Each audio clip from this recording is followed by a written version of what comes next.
Hi friends, welcome to Airaa world. இன்னைக்கு நம்ம மாடி தோட்டத்தில் நம்ம பார்க்க இருக்கிற செடி எது தெரியுமா? Star fruit. இது பாருங்கள் ஃப்ரெண்ட்ஸ், இதான் ஸ்டார் ஃப்ரூட். இப்போ நீங்கள் கேட்கலாம், பாருங்கள் நிறைய ஸ்டார் ஃப்ரூட் நிறைய காய்ச்சிருக்கு பாருங்கள் செடியில். இந்த ஸ்டார் ஃப்ரூட் வந்து ஒரு புளிப்பும் இனிப்பும் கலந்த ஒரு சுவை உள்ளது. எதுக்கு இதுக்கு பேர் ஸ்டார் ஃப்ரூட்னு வந்து நினைக்கிறீங்க? இதை பாருங்க, இப்போ நம்ம பழத்தை எடுத்து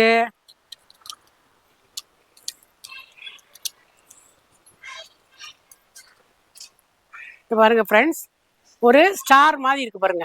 அதனால தான் இதுக்கு பேர் ஸ்டார் ஃப்ரூட்னு பேர். இது வந்து ஒரு அரிதா கிடைக்கிற பழம். எல்லா கடையிலையும் கிடைக்காது, ரொம்ப ரேராக தான் கிடைக்கும். இப்போ நம்ம மாடி தோட்டத்தில் வளர்க்குறதுக்கு இது ஒரு நல்ல பிளான்ட்டு. ஆனால் இந்த மாதிரி நெடுன்னு வளர விடக்கூடாது. அப்பப்போ வந்து பழங்கள் பழுத்தோடனே நம்ம என்ன பண்ணோம், கட் பண்ணிக்கிட்டே இருந்தால் தான் நிறைய பிரான்ச்சஸ் வந்து நிறைய பழங்களை நம்ம பெறலாம். இந்த ஸ்டார் ஃப்ரூட்டில் நிறைய மருத்துவ குணங்கள் இருக்கு. முக்கியமா இதயத்துக்கு இது வந்து ஒரு நல்ல மருந்து. இதய சம்பந்தமான நோய்களுக்கு வந்து இது நல்ல மருந்து. ரெண்டாவது முடி உதிர்வதை வந்து இது தடுக்குது. இப்போ நிறைய இப்போவே சின்ன பிள்ளைங்களுக்கெல்லாம் இளைஞர்களுக்கெல்லாம்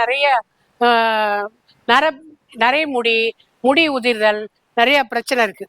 அவங்கெல்லாம் வந்து இந்த ஸ்டார் ஃப்ரூட்டை சாப்பிடலாம். நீங்க சொல்றீங்க ரேரா கிடைக்குதுன்னு சொல்றீங்களே, எங்க போய் நாங்க வாங்குறது அப்படின்னு. எங்கேயாவது தேடி வாங்கி டெய்லி நம்ம கிடைக்காட்டணும், வாரம் ஒரு முறை சாப்பிடுங்க அப்படின்னு சொல்லி மருத்துவர்கள் வந்து பரிந்துரை செய்கிறாங்க. அதனால இப்படி ஒரு ரேர் வெரைட்டியை வந்து நம்ம வந்து மாடி தோட்டத்தில் வளர்த்து நம்ம பலன் பெறலாம். இதய சம்பந்தமான நோய்கள் இல்லாமல் உடம்புல இருக்கிற கொழுப்புகள் எல்லாம் இது வந்து வெளியேற்றுது. இது வந்து நல்லா பழுத்துதுன்னு வச்சுக்கோங்க, நல்ல எல்லோயிஷ் ஆயிடுச்சுன்னா இது வந்து ரொம்ப ஸ்வீட்டாக இருக்கும். இப்போ வந்து காயும் மஞ்சள் கலர்ல இருந்துன்னு வச்சுக்கோங்க, கொஞ்சம் புளிப்பு சுவையுடையதா இருக்கும். அப்புறம் வந்து வெயிட் லாஸ் ஆகுறதுக்கும் இது வந்து ஒரு நல்ல மருந்து அப்படின்னு சொல்றாங்க. விட்டமின் சி இருக்கு, நார்ச்சத்து இருக்கு, மெக்னீசியம், பொட்டாசியம் எல்லா சத்துக்களும் நிரம்பியது இந்த ஸ்டார் ஃப்ரூட். இது வந்து வளர்ப்பது ரொம்ப சுலபம், பராமரிப்பு ரொம்ப சுலபம்தான்.